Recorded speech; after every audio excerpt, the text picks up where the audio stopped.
Mai visto di un'intensità così forte, un evento atmosferico così forte. Lo vedi nei film, come ripeto, magari in America forse sono un po' più abituati a questi eventi atmosferici, però qui io non ho mai visto un'intensità così forte.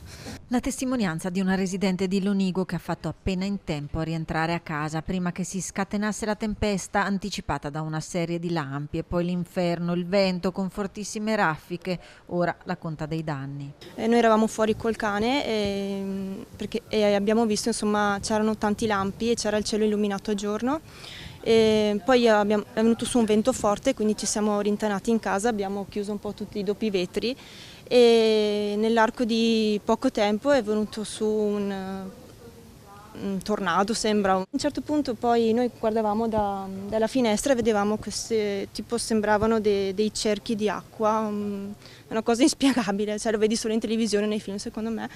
E improvvisamente abbiamo sentito un botto e abbiamo aperto la porta e c'erano vetri ovunque. E abbiamo il camino del tetto che è crollato, l'antenna che non c'è più, probabilmente ci sono anche dei danni perché ci sono dei coppi del tetto che sono spostati, poi abbiamo tutti i doppi vetri rotti e anche la porta. Sì. La potenza del vento ha trasportato una trave in legno addosso alla casa, un boato spaventoso, lo sconcerto. C'è stato un forte boato, io stesso che ero in attesa di aspettare che finisse questa tempesta, ho cambiato stanza per paura che crollassi il tetto, è stata una cosa spaventosa. Alla mia età mi ha veramente impressionato a morte.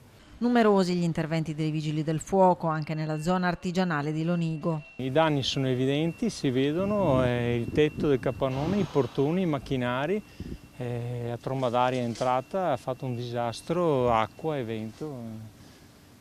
Adesso stiamo ramboccando le maniche e andare avanti. Scene che si vedono solo nei film, raccontano i residenti della zona, a chi studia gli eventi estremi, figli di un clima che sta cambiando. La maggior parte dei danni sono dovuti da forti raffiche di vento lineari, ho detto downburst, però ecco, non è escluso che potrebbe essersi formato un tornado. Lo scopriremo nei prossimi giorni, nelle prossime ore, se qui è una delle aree interessata dal tornado.